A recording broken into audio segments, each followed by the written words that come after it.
काराकाट में बहुत कन्फ्यूजन की स्थिति है। जो औरंगाबाद में संविधान बचाने की बात कर रहे थे, तो काराकाट में राष्ट्र निर्माण कर रहा है। क्या क्या अपील करें? हम ऐसे दोगला चरित्र रखने वाले लोगों की बात और उनकी कार्यशैली पर कोई प्रतिक्रिया व्यक्त नहीं करना चाहते।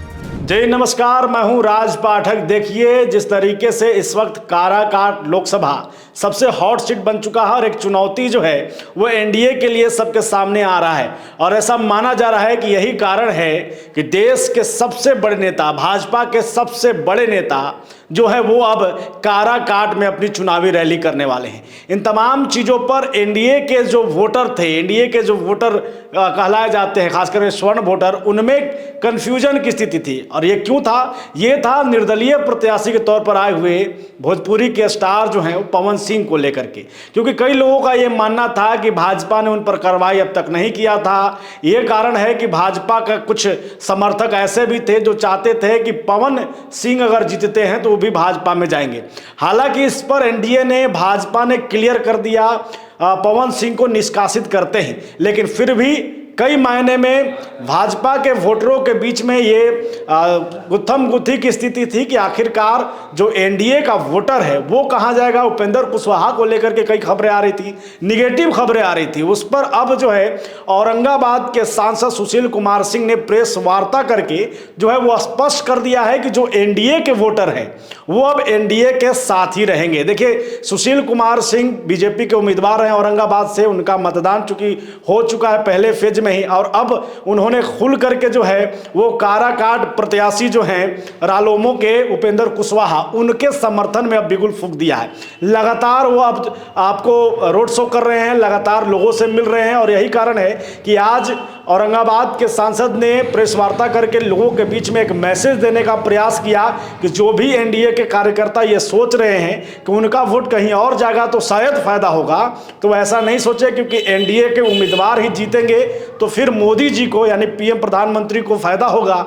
और सुशील कुमार सिंह ने यह साफ कह दिया किस तरीके से प्रधानमंत्री मोदी का कार्यक्रम आपको डेहरी में है, उसके बाद राजनाथ सिंह का कार्यक्रम है, गृह मंत्री अमित शाह का कार्यक्रम है, तमाम बड़े नेता जो हैं एनडीए के, उनका कार्यक्रम अब काराकाट में है। और सपोर्ट में जो है उन्होंने लोगों से अपील की है। इसमें जब पत्रकार ने उनसे सवाल किया कि औरंगाबाद में स्थिति बनी कि यहाँ लोग जो है संविधान बचाने की बात कर रहे थे, यानी कि उनके खिलाफ बैटिंग कर रहे थे, वही अब लोग काराकाट में ये कहा जाने लगा, ये खबरें आने लगी कि वहां पर अब राष्ट्र प्रेम कर रहे हैं, देश प्रेम करने लगे। तो ऐसे में सुशील कुमार सिंह ने जो है क्या कहा है, एक बार सुनिए। काराकाट में बहुत कन्फ्यूजन की स्थिति है। जो औरंगाबाद में संविधान बचाने की बात कर रहे थे, वो काराकाट में राष्ट्र निर्माण कर रहा है। क्या क्या अपील करेंगे? हम ऐसे दोगला चरित्र रखने वाले लोगों की बात और उनकी कार्यशैली पर कोई प्रतिक्रिया व्यक्त नहीं करना चाहते।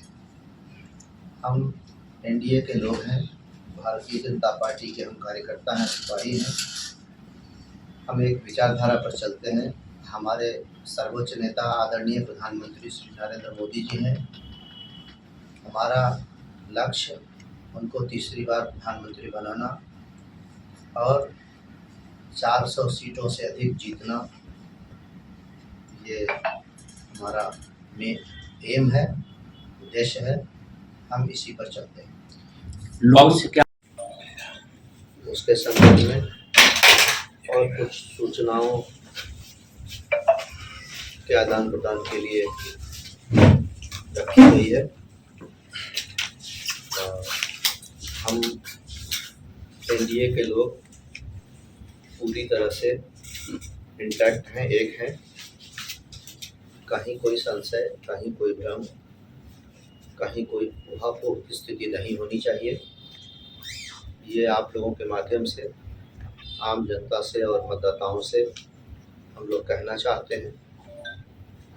एनडीए का सबसे बड़ा घटक दल होने के नाते ये हम लोगों का कर्तव्य है कि किसी भी प्रकार के भ्रम को हम लोग दूर करें। और एनडीए की तरफ से किसी भी पार्टी से कोई प्रत्याशी खड़ा है, उसको हम लोगों का, एनडीए के सभी दलों का पूरा समर्थन है। यह बात मैं स्पष्ट कर देना चाहता हूँ। काराकाट लोकसभा में औरंगाबाद जिले की 3 विधानसभाएं हैं, नबीनगर, ओबरा और गोह, जो इसी जिले में। अभी हमारे राष्ट्रीय अध्यक्ष आदरणीय जगत प्रकाश नड्डा जी का एक कार्यक्रम संभावित था ओबरा में, जिसके स्थगित होने की सूचना है। दूसरी सूचना है दाऊदनगर में माननीय गृह मंत्री श्री अमित शाह जी का कार्यक्रम संभावित है। कार्यक्रम की पक्की सूचना जब आ जाएगी तो आप लोगों को ससमय सूचित कर दिया जाएगा। तीसरी सूचना है कि आगामी 29 तारीख को नबीनगर में माननीय मुख्यमंत्री उत्तर प्रदेश आदरणीय योगी आदित्यनाथ जी महाराज का कार्यक्रम होने वाला है। इसकी भी जब अधिकृत सूचना आ जाएगी तो आप लोगों को समय पर बता दिया जाएगा।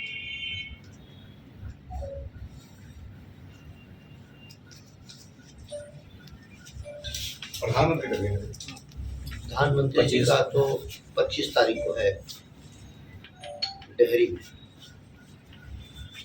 काराकाट में बहुत कन्फ्यूजन की स्थिति है।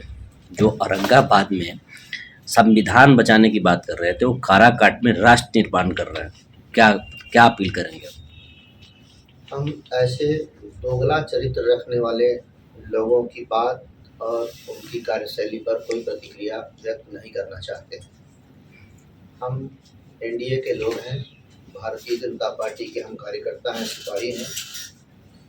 हम एक विचारधारा पर चलते हैं। हमारे सर्वोच्च नेता आदरणीय प्रधानमंत्री श्री नरेंद्र मोदी जी हैं। हमारा लक्ष्य उनको तीसरी बार प्रधानमंत्री बनाना और 400 सीटों से अधिक जीतना, ये हमारा एम है, उद्देश्य है। हम इसी पर चलते हैं। लोगों से क्या अपील करना चाहेंगे? लोगों से हमने अपील कर दिया और कर रहा हूँ कि एनडीए को जिताना है। एनडीए का जो भी प्रत्याशी है, चाहे वो भारतीय जनता पार्टी का हो, जनता दल यूनाइटेड का हो, हिंदुस्तानी अवामी मोर्चा का हो या राष्ट्रीय लोक मोर्चा का हो, लोक जनशक्ति पार्टी रामविलास का हो, यानी एनडीए के किसी भी दल का कोई प्रत्याशी जहाँ से खड़ा है, हम एनडीए के लोग मिलकर उसको जिताने का काम करते हैं। पवन सिंह को पार्टी से निकालने का इतना विलंब क्यों? अब हर स्ट्रैटेजी सार्वजनिक नहीं किया जाता।